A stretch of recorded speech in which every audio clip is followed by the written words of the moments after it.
औज़ुबिल्लाहि मिनश्शैतानिर्रजीम बिस्मिल्लाहिर्रहमानिर्रहीम ला इलाहा इल्लल्लाहु मुहम्मदुर रसूलुल्लाह। आज बफ़ज़्ल खुदा पाकिस्तान की तमाम सियासी जमातों के सरबराहान, इस्टेब्लिशमेंट, स्पेशली सुप्रीम कोर्ट, कौमी असम्बली, हुक्मरान जमात और तमाम अपोजिशन जमातें,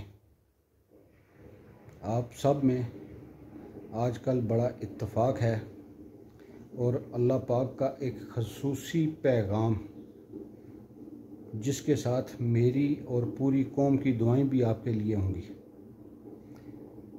पैगाम बड़ा मुख्तसर सा है कि पाकिस्तान 27 रमज़ानुल मुबारक को बना।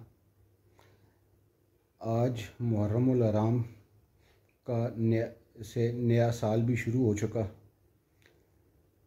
अल्लाह पाक आपको मेरी दरख्वास्त पर अमल करने की तौफ़ीक अता फ़रमाए। यकीन करें, कौम की दुआएं भी आपके साथ, दुनिया भी आपके साथ और आखिरत भी आपके लिए।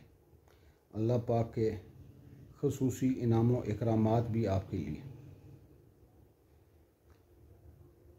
आपके लिए सबसे अहम पैगाम, अल्लाह पाक आपको तौफ़ीक अता फ़रमाए, पाकिस्तान में इस्लामी निज़ाम का नफाज करें। आप सब से दरख्वास्त है, अल्लाह पाक ने आपको मौका भी दिया है, ज़िंदगी भी है, जाते जाते एक काम कर जाएं। सारी ज़िंदगी की दुआएं आपके लिए, आखिरत भी आपके लिए। पाकिस्तान में इस्लामी निज़ाम का नफाज, तमाम औलिया अल्लाह की भी दुआएं आपके साथ होंगी। अस्सलामु अलैकुम।